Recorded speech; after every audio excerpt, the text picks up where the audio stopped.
So we've talked about the importance of understanding the feedback across the customer journey, but it's also important to recognise that feedback must test the whole customer experience. Now in Clicktools we think of customer experience as having 6 different attributes. At the core of it is the product or service that you deliver. Whether you're a bank, whether you're a car manufacturer, whether you're a TV manufacturer, whether you're a retailer, you have a core product or service. And that's important. And if you haven't got that, you're never going to be in the game at all. But increasingly, the product or the service is just table stakes. It's what gets you there, not necessarily what makes the difference. The second aspect of an experience that matters to most customers is being easy to do business with. How often have you tried to apply for a credit card, or buy a new telephone, or take up a new cell phone service? The real challenge there in many organisations is just getting them to deal with you. They have their own bureaucratic processes which are so complex, it makes it a real challenge. And you get fed up to the point where quite often you'll just walk away. Phone systems can annoy many people, and they can be a real turn off for some. So understanding how the customer's interacting with you and how you can become easy to do business with is a key capability. The next one is it's not just about being easy to do business with, but about being nice to do business with. People buy from people they like. Business is still a core, a relationship, whether that's an occasional relationship in terms of an internet contact, or whether it's a much more personal relationship that you might have with, say, a financial advisor.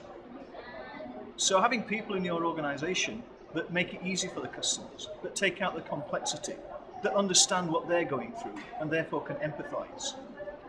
And by the way, smile is also nice, but it needs more than that. The fourth element is about your reputation. Imagine at the moment how many people in the States will be willing to go to a BP gas station and buy BP gas. The product's not changed, it's no more difficult to buy from, and probably the people haven't changed. But the whole Deepwater Horizon mess that's been created in the Gulf has damaged their reputation severely. And people therefore will just walk away. And lots of people fail to recognise that things like that can have a profound effect on people's buying intentions. As far as the customer's concerned, it's part of the customer experience.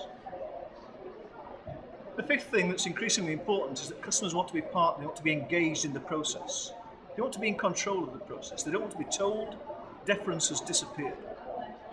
So providing tools and mechanisms and approaches whereby customers can take control of their buying decisions, by the way, they will anyway. The internet's opened up so many sources of information now that quite often the customer's better informed about the products and services than the people serving them. So why not make it easier? Why not give them the advice and help that they need from you rather than from someone that you don't control at all? And the final aspect of this, of course, is this has all got to be delivered at a certain price. Consumers now are keener on value for money. The economic conditions have made us much more savvy in terms of purchasing. We're very careful about where we spend our pound or our dollar.